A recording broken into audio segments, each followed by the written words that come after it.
पहले तो मैं कहना चाहूँगा कि I am very deeply saddened by the accident that has happened. In fact, my heart is still very, very heavy with sorrow. और जैसे ही सुबह पता चला, अभी डाइजेस्ट करने में ही बहुत दिक्कत हो रही है कि अजीत दादा अभी हमारे साथ नहीं है. और अजीत दादा के साथ 4 और लोग भी थे प्लेन में. तो उन सारे परिवारों को अपने कॉन्डोलेंसेस देता हूँ. 2 पायलट थे, क्रू थे और पीएसओ भी थे उनके साथ. और अजीत दादा से जैसे आपने बोला, हमारी भी काफ़ी मुलाकातें रही हैं पिछले 18 महीने जब से मैं मंत्री बना हूँ. और ये एक यंग मिनिस्टर होने के नाते वो काफ़ी गाइडेंस भी हमें देते थे. और काफ़ी बार महाराष्ट्र की चर्चा जब होती थी और मैं और मोहल भाई हम दोनों भी जब साथ में मिलते थे, तो काफ़ी अच्छी गाइडेंस, क्योंकि उनका जो एक्सपीरियंस रहा है पब्लिक सर्विस में, और ख़ास तौर पर जिस ग्रास रूट लेवल पे पब्लिक के साथ, खासकर गरीब लोगों के साथ जिस तरह वो खड़े रहे और उनके साथ जो उन्होंने काम किया, तो ये केवल हमारे लिए नहीं बल्कि पूरे महाराष्ट्र के लिए एक बहुत बड़ी लॉस है. और इर्रिपेरेबल लॉस है, इर्रिप्लेसेबल लॉस भी है. काफ़ी बार हमने जब उनसे बात करी तो हमें भी वो अनुभव मिला कि कितना वो प्रैक्टिकलिटी से और ग्राउंड रियलिटी से जुड़े हुए नेता है. उस तरह के नेता भी आजकल मिलना बहुत मुश्किल है.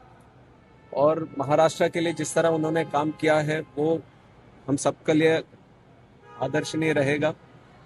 और खासकर अभी जो एक्सीडेंट जो हुआ है उसका जो इन्वेस्टिगेशन, उसको भी हमने शुरू कर दिया है. तुरंत डीजीसीए और एआईबी की टीम भी आई है. और जो प्रिलिमिनरी इन्वेस्टिगेशन या प्रिलिमिनरी जो समाचार हमें मिला है, उसमें इतनी जानकारी थी कि जब वो लैंड करना चाहते थे सुबह करीब 8:48 AM के आसपास, तो उस समय विजिबिलिटी थोड़ा पुअर था उधर. और जब एटीसी बारामती से उनका जो कांटेक्ट हो रहा था फ्लाइट के लिए पायलट से, तो एटीसी वालों ने पूछा कि क्या रनवे साइट में है. तो उनके तरफ से आया कि रनवे साइट में अभी नहीं है. तो उसके बाद उन्होंने एक गो अराउंड भी किया.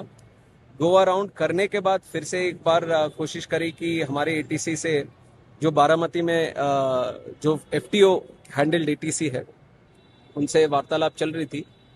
तो उस समय जब दोबारा लैंड करने आए तब भी उनसे पूछा गया था कि विजिबिलिटी है कि नहीं रनवे का. तो उसके बाद पहले तो उनका समाधान नहीं आया, फिर उसके बाद आया कि विजिबिलिटी है. तो लैंडिंग क्लियरेंस जैसी एटीसी ने दिया, उसके बाद तुरंत देखा गया कि ये एक्सीडेंट हुआ है. बहुत दुखद घटना है. तो इसके ऊपर और जानकारी हमें मिलनी चाहिए. इन्वेस्टिगेशन पूरी तरह से ट्रांसपेरेंट और अकाउंटेबल वे में हम करेंगे. बट उससे पहले तो मैं इतना कहना चाहूँगा कि ये बात बोलना कि अजीत दादा अब नहीं रहे, उसके लिए बहुत बहुत बहुत दुख होता है. और मैं उनके जो प्यार करने वाले लोग हैं, कार्यकर्ता हैं और उनके परिवार के लोग हैं, उन सबके प्रति कंडोलेंसेस व्यक्त करता हूँ. ठीक है, thank you.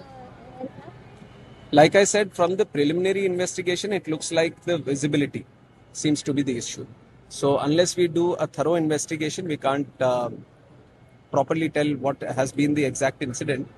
But this is whatever the facts that I've said till now is the conversation between the ATC and the pilots. Sir, कुछ कमेटी वगैरह बिठाई जाएगी पूरी जांच के AIB लिए? itself ही thorough investigation करने वाली एक संस्था है और उनके पास पूरी व्यवस्था है इस तरह की चीज़ों की जानकारी करने के लिए, और वो ऑलरेडी साइट पहुंचे. ठीक है, थैंक यू.